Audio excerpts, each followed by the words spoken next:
ఏంటి మీ ధైర్యం అంత కాన్ఫిడెంట్గా? అసలు కాంగ్రెస్ నథింగ్ లాగా చెప్తున్నారు, ఖచ్చితంగా బీఆర్ఎస్ఏ వస్తుంది అనేలాగా. అంత ధైర్యం ఏంటి?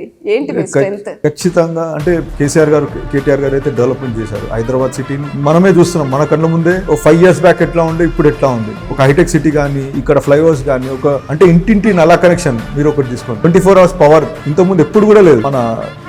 మన స్టేట్ తప్ప వేరే స్టేట్లు ఎక్కడ కూడా ఇంత పవర్ కానీ, వాటర్ సప్లై కానీ ఇట్లా రావటం లేదు. సో దీంతో ఏమైందంటే medium sector industries, large scale industries అన్ని కూడా బాగా మంచిగా డెవలప్ కావడం జరిగింది. సో దాంతో ఒక బిజినెసెస్ అన్ని కూడా, రియల్ ఎస్టేట్స్ మీరు చూస్తూనే ఉన్నారు, బూమ్ అయింది. సో ఇవన్నీ కూడా బాగా డెవలప్ అయినాయి కాబట్టి పబ్లిక్ కి ఒక ఒపీనియన్ అనేది క్రియేట్ అయింది. ఈ సిటీ వరకు అయితే వాళ్ళకు కేసీఆర్, కేటీఆర్ గారు నమ్మకం ఉంది. అదేవిధంగా మన లోకల్ ఎమ్మెల్యేస్ అందరూ కూడా ప్రజల్లోనే ఉండి, అందుబాటులో ఉండి వాళ్ళు వర్క్ చేస్తున్నారు కాబట్టి వాళ్ళపైన కూడా నమ్మకం ఉంది. కాబట్టి ఖచ్చితంగా ఈ ఎంపీ సీట్ ఖచ్చితంగా బీఆర్ఎస్ పార్టీ గెలుస్తుంది.